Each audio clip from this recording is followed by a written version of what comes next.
Halo semua, balik lagi di channel Toraokun.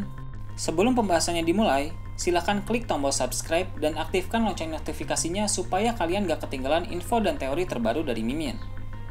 Kalau udah, terima kasih. Manga One Piece Chapter 991 telah terbit dan memperlihatkan berbagai hal menarik. Dalam video kali ini, channel Toraokun akan membahas tentang chapter terbaru ini dengan memberikan pendapat dan juga beberapa teori. Dalam chapter sebelumnya, Luffy sedang menyerang salah satu Numbers menggunakan teknik Kongan. Kemudian, X-Drake datang menyerang Numbers yang lain menggunakan teknik Excalibur. Setelah itu, X-Drake meminta kepada Luffy untuk mengizinkan dirinya beraliansi dengan Luffy dalam perang Wano yang sedang berjalan ini. Dalam chapter kali ini, terlihat dua Numbers yang telah diserang oleh Luffy dan X-Drake, keduanya sudah tumbang. Aksi dari X-Drake pun menimbulkan banyak pertanyaan dari orang-orang, karena sangat aneh bagi mereka melihat salah satu Tobiropo menghajar Numbers. Tobiropo dan Numbers seharusnya berada di kubu yang sama, sebagai kru bajak laut hewan buas.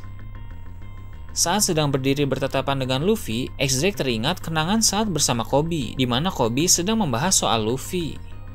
Bagi Koby, Luffy adalah orang yang akan terasa sangat dekat ketika menjadi teman dan akan terasa sangat jauh apabila menjadi musuh. Luffy adalah orang yang memiliki daya tarik tersendiri. Daya tarik unik dari Luffy itu yang membuatnya memiliki kekuatan paling mengerikan di lautan, seperti yang dikatakan Mihawk saat di perang Marineford. Luffy bisa membuat orang-orang di sekitarnya satu persatu menjadi kawan. Sementara X-Drake masih mengenang pembicaraannya dengan Koby, Luffy terdengar mulai bersuara. Luffy bertanya, apakah X-Drake juga ingin mengalahkan Kaido?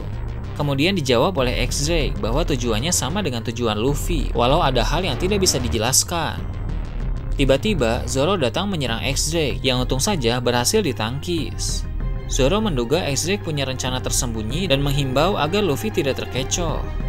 Dugaan Zoro terbilang wajar, mengingat X-Drake adalah kru Kaido sama dengan Hawkins dan yang lain. Dan di antara kru topi jerami, Zoro adalah orang yang paling bisa menyadari jika ada sesuatu yang ganjal. Dan juga, di dalam databook dikatakan bahwa di siang hari Zoro selalu mencari kesempatan untuk tidur. Karena saat di malam hari, ketika yang lain tertidur pulas, Zoro selalu tidur dengan keadaan waspada untuk menjaga kapal mereka. Jadi bisa dibilang insting Zoro memang kuat. X-Drake pun segera memberi penjelasan, di mana dia berkata bahwa sekarang dia sudah tidak lagi tunduk kepada Kaido. Namun Zoro tetap tidak percaya dengan X-Drake. Franky dan Jinbei pun sama dengan Zoro. Mereka menaruh curiga kepada X-Drake dan tidak percaya kepadanya. Meski begitu, Luffy dengan polos berkata bahwa dia telah menyatakan X-Drake sebagai aliansi, yang artinya permintaan X-Drake disetujui oleh Luffy. Zoro, Franky, dan Jinbei tetap keberatan, serta meminta Luffy untuk tutup mulut saja. Sebelum lebih jauh mengurus soal X-Drake, salah seorang samurai mengingatkan agar Luffy sebaiknya dengan cepat pergi ke tempat di mana Kaido berada. Tak jauh dari sana, ada Ulti dan Pejuan. Pejuan menyadari bahwa Luffy adalah kapten dari bajak laut topi jerami. Melihat Luffy mulai bergegas untuk pergi ke tempat Kaido, Ulti dan Pejuan tidak bisa tinggal diam. Sesuai arahan dari King dalam chapter sebelumnya, Tobiropo harus menghalangi musuh yang ingin ke tempat Kaido dengan cara apapun. Pejuan telah berubah menjadi Spinosaurus dan mulai mengamuk, sedangkan Ulti memasuki mode hybrid kemudian mulai menanduk para samurai yang menghalangi jalannya. Melihat Ulti mulai mendekat, Luffy pun menyadari bahwa Ulti adalah orang yang bentrok dengannya beberapa waktu yang lalu. Sedangkan Sanji yang melihat Pejuan juga ingat bahwa itu adalah dinosaurus yang Sanji lawan saat di ibu kota bunga.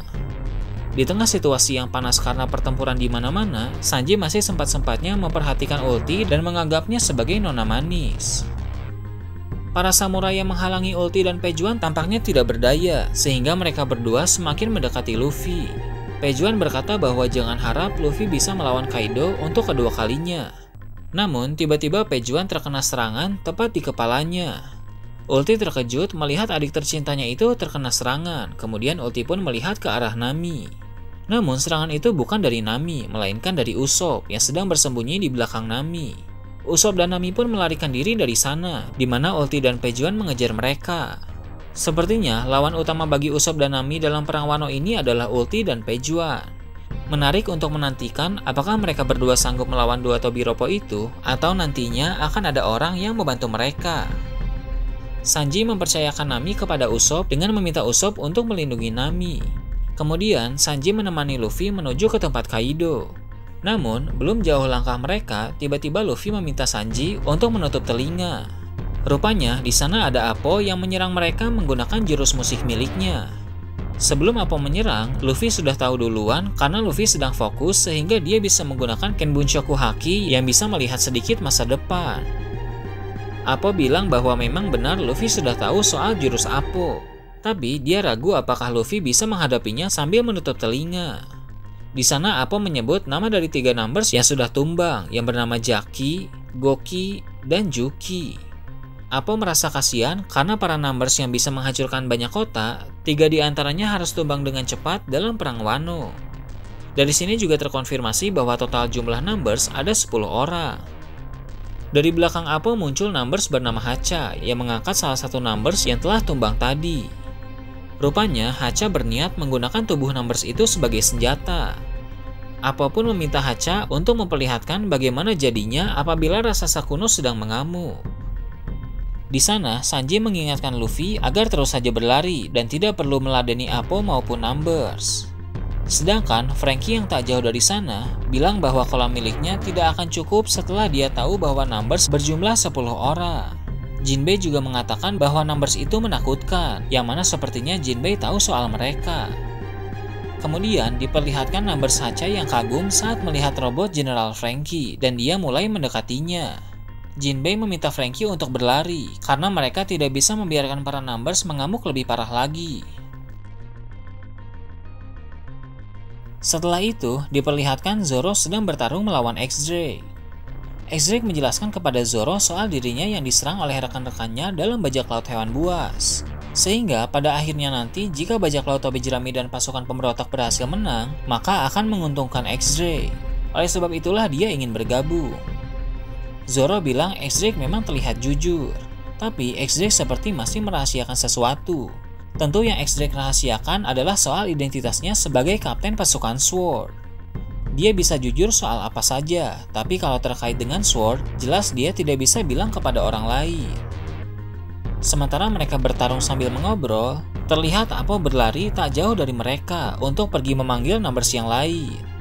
Namun, X-Drake dan Zoro sama-sama menyerang Appo, tapi berhasil dihindari. Dari awal, X-Drake telah membenci Appo dan ingin menghajarnya. Mendengar itu, Zoro akhirnya berpikir bahwa sekarang dia dan X-Drake berada di tim yang sama, kemudian keduanya tampak serius untuk melawan Appo. Namun, sebelum Zoro dan X-Drake bertarung melawan Appo, mereka berdua dihujani tembakan oleh Queen. Beberapa samurai terkena tembakan tersebut, tapi Zoro dan X-Drake berhasil menghindar. Queen tidak akan membiarkan pengkhianat seperti X-Drake lolos begitu saja. Menariknya, di sana Queen tahu bahwa X-Drake adalah mata-mata. Belum jelas apakah Queen sudah tahu bahwa X-Drake adalah mata-mata angkatan laut atau bukan. Tapi yang pasti dia sudah tahu bahwa X-Drake itu adalah mata-mata yang menyusup ke bajak laut hewan buas. Peluru yang Queen gunakan bukan peluru biasa. Kemungkinan ada racun di dalamnya, sama seperti peluru yang digunakan oleh penjaga di penjara tambang udon. Ada kemungkinan Zoro akan bertarung melawan Queen dan X-Drake akan membantu Zoro. Namun, Wushu akan datang menyerang X-Drake sehingga pertarungan akan menjadi 1 lawan 1 antara Zoro versus Queen dan X-Drake versus Wushu.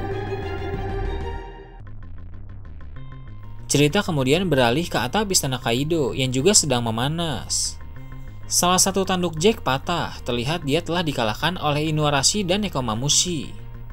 Ketika Jack tumbang, Kaido marah dan akan mulai bertarung. Jack minta maaf atas kekalahannya, tapi Kaido bilang Jack kalah bukan karena lemah, melainkan karena 2 Raja Ming dalam mode sulong yang terlalu kuat. Berhasil mengalahkan Jack menjadi kebahagiaan tersendiri bagi Inuarashi dan Nekomamushi, karena mereka berhasil balas dendam atas kejadian di Pulau Zou di mana Jack memakai gas beracun dan menganiaya mereka, juga mengacak-ngacak tempat tinggal suku Ming. Selain Jack, kru Kaido lain yang ada di atap pun telah kalah. Bahkan beberapa di antaranya tewas karena amukan suku Ming dalam mode sulong. Untuk Jack sendiri, mengingat dia belum mati, ada kemungkinan Jack masih akan pulih setelah istirahat sebentar kemudian bisa melibatkan diri lagi dalam pertarungan. Rasanya kurang memuaskan kalau peran Jack dalam perang Wano hanya selesai di sini, karena pertarungannya melawan Inuarashi dan Nekomamushi pun tidak ditampilkan. Di sana, Kaido dalam wujud naga menggunakan serangan Blast Breath yang bisa mengeluarkan semburan api berdaya hancur tinggi dari mulutnya. Serangan itu tepat diarahkan kepada sarung pedang merah. Kemudian, terlihat kejadian yang sangat memukau dari aksi Kinemon, di mana dia bisa memotong semburan api Kaido sehingga tidak mengenai sarung pedang merah. Perlu diingat bahwa Kinemon memang memiliki kemampuan untuk menebas api. Bagian mulut Kaido juga terlihat memancarkan sedikit darah, yang menandakan efek tebasan Kinemon sedikit melukai Kaido. Kaido awalnya mengira mereka akan menghindari serangannya. Namun, Denjiro berkata bahwa sungguh menggelikan ketika berpikir mereka akan melarikan diri. Reizo juga bilang mereka telah melarikan diri dan bersembunyi dalam waktu lama.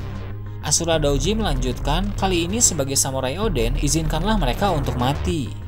Terakhir, Kawamatsu berkata bahwa mereka akan mati, tapi membawa Kaido kepada kematian juga. Sarung pedang merah bersama Izo pun terlihat dalam keadaan yang sangat siap untuk melawan Kaido, sampai titik darah penghabisan.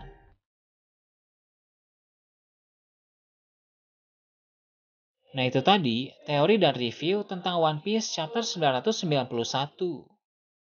Gimana menurut kalian? Silahkan tulis di kolom komentar di bawah.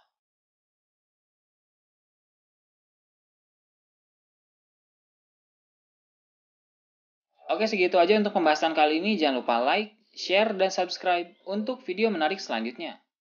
Gue Torakun, Shambles.